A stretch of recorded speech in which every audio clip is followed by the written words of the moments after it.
Thanks. This is called Man on Fire. Tonight I am sitting alone at the kitchen table, lighting matches and watching them burn. I like the way the match flares when it first catches, and for an instant, the room is illuminated. Then the flame dies down, and suddenly the world around me fades to dim outlines and flickering shadows. Memories, I feel, work the same way. My father could light a match in his hand while snapping his fingers. It was the only trick I ever saw him do. He would hold out his hand and say, "Fire!" and snap. There it was, flaring up over his knuckles. It never stopped seeming magical. When I was 9 years old, he used this trick to light our Christmas tree on fire. It was the week after Christmas, and the tree was beginning to turn gold and crisp. So one night, we dragged it down to the backyard and lit it up. This was before the suburbs came, and we were still in the country, and it seemed natural to burn what you had no use for. I couldn't believe how fast it burned. In seconds, the tree became an orange blaze, ash and embers swirling up into the night. My father dusted off his hands. Well, there goes Christmas. This was the night I fell in love with fire, the way something could become nothing, its energy released. I was thrilled that we had kept something so dangerous in our living room. I began setting other things on fire just to watch them burn.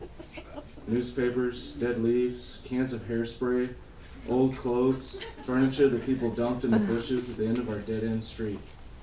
Every day there was a whole new world to burn. When we started buying fake Christmas trees, I lost interest in the holidays and discovered girls. I fell in love with a girl named Allison who wouldn't take her shirt off because she had inverted nipples. I fell for her the way you fall in love with an album for the first time, the way you imagine it was created just for you, the way the notes keep playing in your head for days, even when you're not listening to the music. The first time we had sex, I caught on fire. It happened like this. It was 1995, and I had the most beautiful hair. Long and wild and free. Allison's brother, Andy, used to call me Sammy Hagar. He was going to college on football scholarship, though later he would get kicked out for shooting the parking police with a pellet gun and join the Marines. Andy hated me, but there wasn't much I could do to stop his stupid bantering. "Hey, Sammy Hagar, want to arm wrestle? Hey, Sammy, I heard you got a speeding ticket. Allison, what's it like to date a rock star?" One night we snuck down to her parents' basement to get away from him. To set the mood, we turned on some music and put some candles in the window. "Do you have a condom?" she asked. Then she undressed and laid down on the couch and pulled me down to her. I was lost somewhere inside myself, trying to preserve the moment when she put her fingers to her lips and started saying, "Shh, shh, shh," in rhythm with her movements. I whispered, "But I'm not making any noise."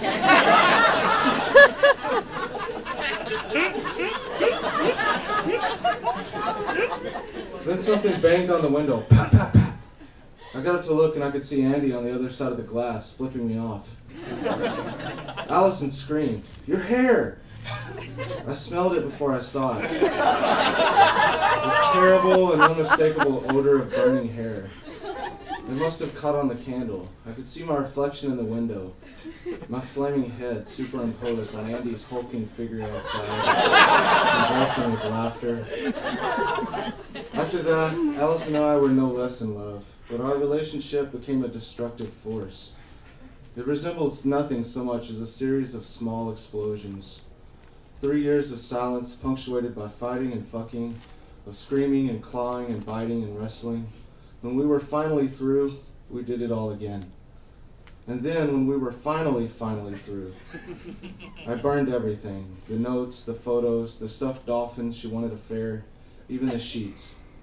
I thought this was a cliche ritual, but at that point, I understood why people do this. We need to destroy each other to survive. I didn't expect to hear from Allison again, and I didn't, except once. She called me years later to tell me that Andy had been killed by an IED after he kicked down a door in Fallujah. I didn't go to the funeral, but a few weeks later I did go to a vigil for the fallen soldiers, and I could only stare at all those candles flickering, like tiny windows that we were all clutching onto, anything for a little heat.